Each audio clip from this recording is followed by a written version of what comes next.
don't know if I'm going to post this on regular channel or Patreon yet. So, just in case I post it on regular channel, I'll do my intro. But what I'm going to do is read just the very start of Mike from Jersey Shore's book about addiction. It's called Reality Check, Making the Best of a Situation. Mike, the situation. How I came over addiction, something. Depending on how vulgar or how much it has in this piece of content, I might not be able to post it on regular YouTube. I don't know if it would break any of the rules, but we'll see. Anyways, gotta take care of the channel maintenance, channel hygiene. So if you are new here, welcome. By nonsense, if you're old here, welcome back. OGs, if you're new here, please consider hitting subscribe. And if you are old here, go double check, make sure you're subscribed. Hit the like if you like. I just spit. Hit the like if you like. Leave a comment and give me anything related to the video. It could just be a hello, a few emojis, whatever, as long as it's cool, respectful. Hit the notification bell. As always, I will link my tip jars down yonder in the description box. No pressure whatsoever, but every dollar or two helps. That's what allows me to continue to make content. Emails, all that down below. You're invited to my Patreon. You might already be on my Patreon. If you're watching this on Patreon, you're already here. But if not, the link is down below. Okay.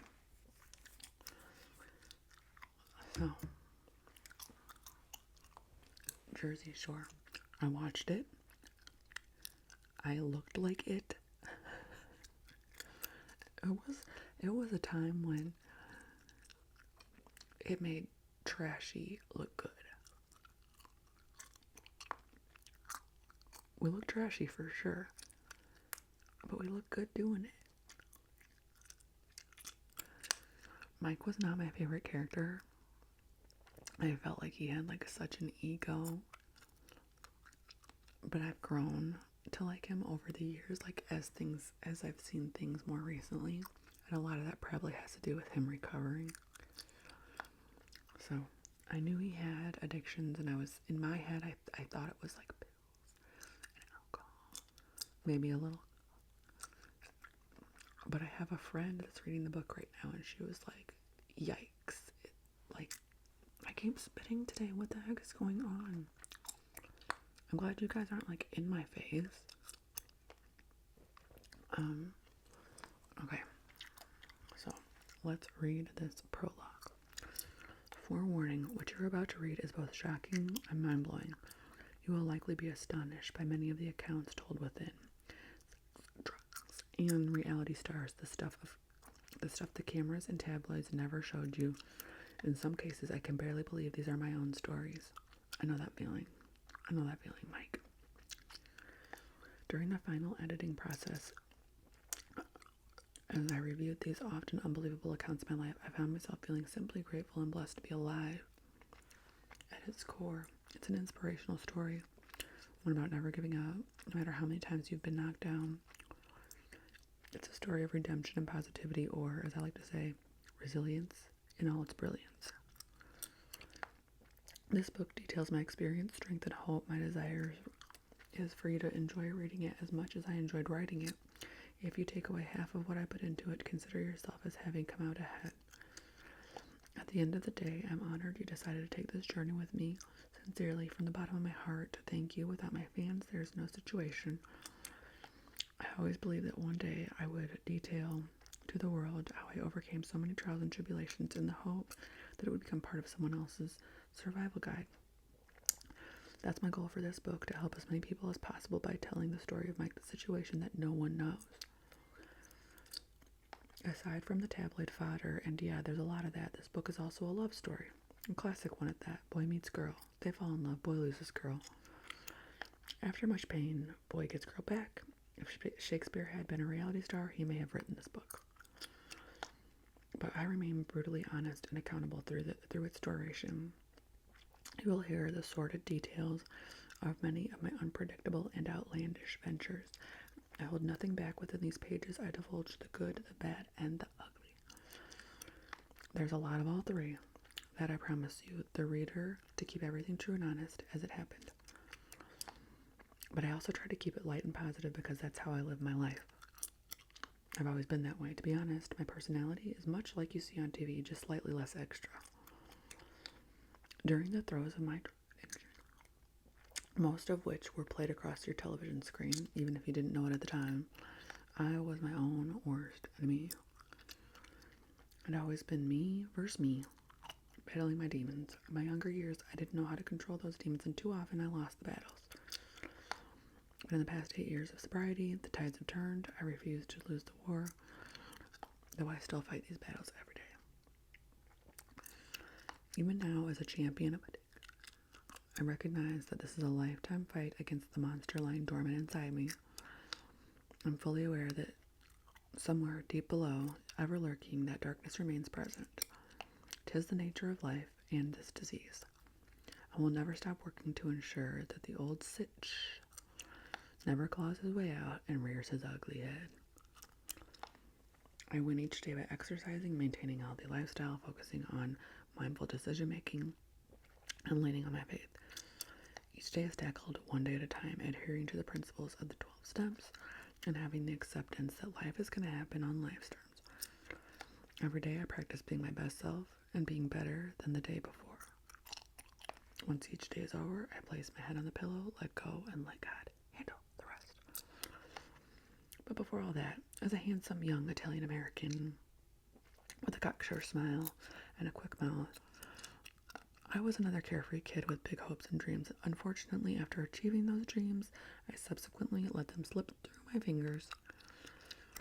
It would take a journey through hell and back for me to climb that mountain once again, but I did make it, and I have decided to share it all with you here. To quote Joe Rogan, please don't.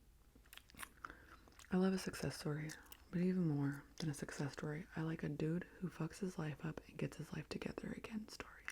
Alright, it's a good enough quote. I'd say that sums up the situation pretty well. Now, that was the prologue. We've got the intro. Introduction, December 24th, 2010, Howell, New Jersey. The comforting and familiar smell of Mom's baked clams.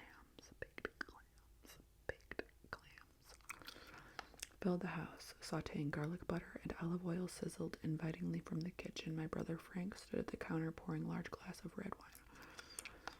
Melissa, our sister, set the gigolo bread and the salad around the table. Shrimp, clams, and lobster, all oreganata, sat steaming on the counter in preparation for dinner to be called while Mom and Mama Peaches, his mom is Mama Peaches, to all who loved her, put the final touch on her famous whole crab linguine with fra diavolo sauce that she'd been preparing since 6 a.m. The picked over remnants of an antipasto platter and shrimp cocktail were pushed aside as everyone waited for the final dishes to be served. Christmas tree icicles blinked under muted lights as The Godfather Part 2 played on the TV. Christmas Eve dinner, Sorrentino style. My favorite meal of the year. The Feast of Seven Fishes, and Mama Peaches did not hold back. 7 fishes. You know what's crazy? The bear episode, 7 Fishes. Okay? Or Fishes. I don't know if it's called 7 Fishes or Fishes. Watch it, but trigger warning. That episode, if you grew up in an alcoholic household, is so... it will take you. It will take you there, but I feel like it also helps you process some things, especially if you watch the show before and after. I feel like that show really does help you process and make sense of some things. And it's funny because this is also an addiction book, and it just brought up Christmas dinner, and that's what the 7 Fishes is on, the bear. So I'm like, these are so many signs. So many signs for me. And I went out to eat, and I had a cannoli the other day. And this ties into the bear, but he's taking back his cannoli because cannoli burned into his brain from that 7 Fishes meal that he had where everything was berserko. But he wants to get back into making cannolis at his restaurant and enjoying cannolis. He just wasn't able to after that night. So it's like taking back things that you've avoided since you were little because they're so taking them back. And almost like healing your inner child through doing that. Okay, sorry, tangent. Okay. The whole family wore wide smiles. Not only was it Christmas, but the youngest son, previously the black sheep of the family, was suddenly world famous, rich, and the star of one of the biggest television shows in the world. It didn't get any better than this. Mike, we had a great year, but we still need to file a tax return. That was Mark, my other brother and manager, calling out to me like we had just remembered something important, but not that important. Certainly not as important as the fried calamari coming off the stove. At least that's how I viewed his admonition at the time. From my prone position on the couch, I rolled over and continued pecking at my brand new iPhone 4 while simultaneously basking in famousness. As always during those days, I was high as hell on a though no one in my family could tell. The situation was a pro at hiding and feeding his demons, or at least I thought so. Wait, did he just refer to himself in the third person? Who does that? Yes, I did. And to answer your question, the situation talks in the third person. That's who. Is it ridiculous? It surely is.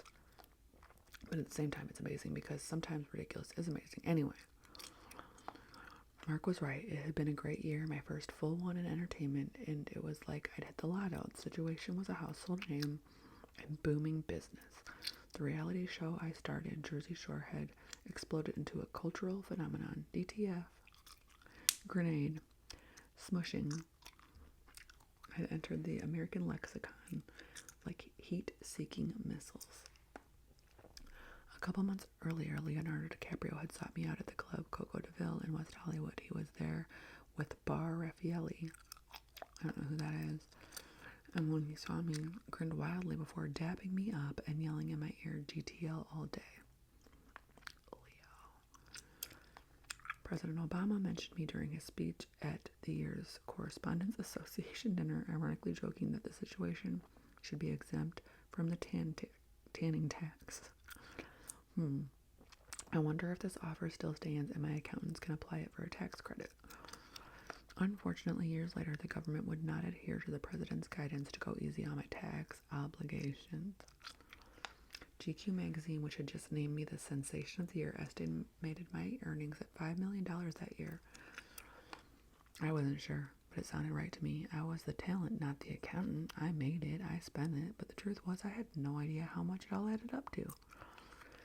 I just knew it was a lot, and that my new Ferrari's license plate said Sichuan, and the Bentley's was simply Sich.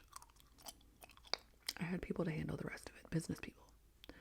People I trusted like Mark. That being said, ultimately, all of it was my responsibility. At the end of the day, I have no one to blame but myself for what would transpire. But back then, as a green, naive rookie grappling with the excesses of new wealth and public adoration, my tax man was the farthest thing from my mind. Yeah, I responded, not looking up from my phone. Mark hesitated and then said, unless you just want to catch it up with the IRS next year. Yeah, let's do that, I answered carelessly. We'll get them next year. Though I didn't realize at the time that single decision would plague me for years. My foolishness, years of intoxication, and lack of self-awareness would cost me so much. Yet also teach me so much. As with most things in my life, the bad comes with the good. I've had what seems to be like several lifetimes of both. Earlier that year, Manhattan, Viacom headquarters. If I'm being honest, I felt like the big swing room. Yeah, these MTV executives and lawyers were decades older than me and had been running hit shows and managing celebrities for years, but none like me. The situation was a sensation, a spectacle, a sight to behold, lightning in a bottle. Ever since Jersey Shore had premiered to an audience of millions and caught America by storm, everywhere I went, people wanted a piece of the sitch, sticking their heads out car windows, shouting, "Sitch, I love you." As I walked down the street, club promoters would give me $50K, often in cash, just to show up at a party and do shots out of girls' cleavages. I had my own ab cream. What is ab cream? A supplement line, a cologne, an iPhone app, a vodka deal. Endorsement contracts with Reebok and Vitamin Water. The situation, the character I had created for reality television The exaggerated version of Mike Sorrentino who had grabbed the world's attention was one of a kind. On this particular day, I found myself standing around a small conference room with my Jersey Shore castmates. You know who they are: Vinny, Polly, Nicole, Ronnie, Sam, and Jenny. We'd been summoned to Viacom's New York City headquarters shortly after those early ratings rolled in. A mandatory meeting, we were told. Now we each stood with bated breath, waiting for the smiling suit from the network to tell us why we were there. I've got great news, guys. He beamed from behind bleached teeth. You got picked up for season 2 of Jersey Shore. Congratulations. He proceeded to hand each of us an official-looking pieces of paper with pens. Here are your contracts. Just sign at the bottom, and we'll let you know when shooting starts. The piece of paper fell heavy in my hand. Something seemed off. I started reading, and a number jumped out at me. A few $1,000s. Did this dude just put a contract in front of us to do another season of the #1 reality show on television without even a raise? We'd done the first season for peanuts, plus about $250 a week. Alcohol, money for the club, basically to work at a t-shirt shop on the boardwalk, and that made sense. We were unknown back then, but no longer. Now the show was a juggernaut, generating giant revenue for the network, and we deserved our piece of the pie.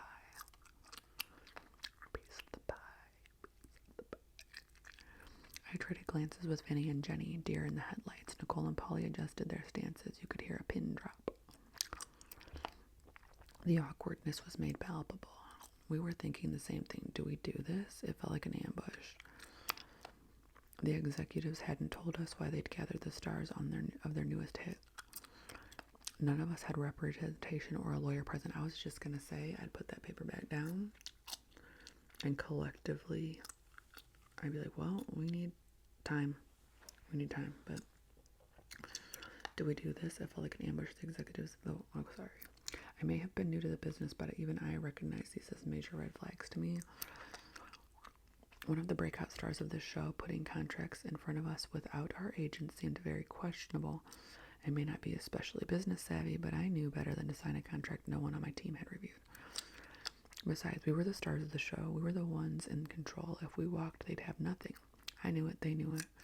I was ready and willing to call their bluff. I snickered, dropping the contract on the table in a room full of type A's and big personalities. I was the vocal one, the cocky one.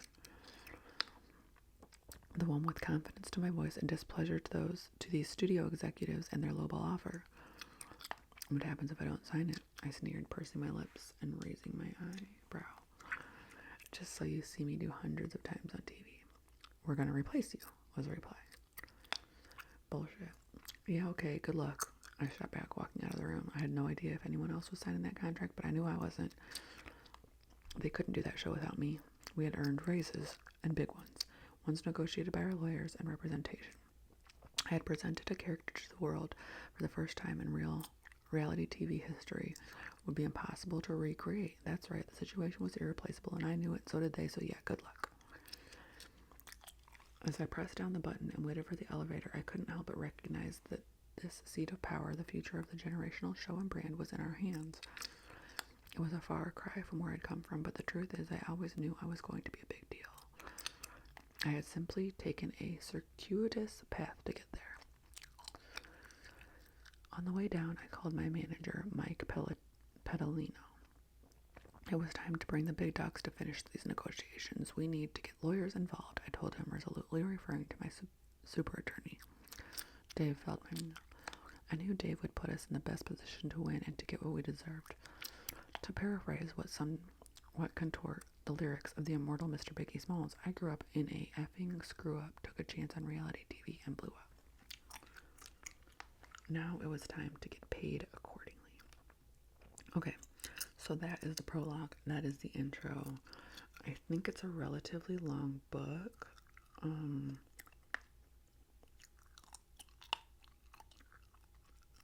Because it says like I am 5% in. Let me see if I can see. Page 7. So no, it's not too long. It's about an 8-hour book or so. But I think that's based on my reading speed, which I don't even think that's accurate on my Kindle, because sometimes I just have my Kindle sitting there and I'm not even reading it. I don't know. Okay. If you're still there and you watched all the way to the end, thank you very much. Let me know how you feel about Mike, and if you have changed your feelings about Mike since he was like season 1 or season 2 of Jersey Shore. If you even watched it. If you're going to read the book, let me know. Anyways,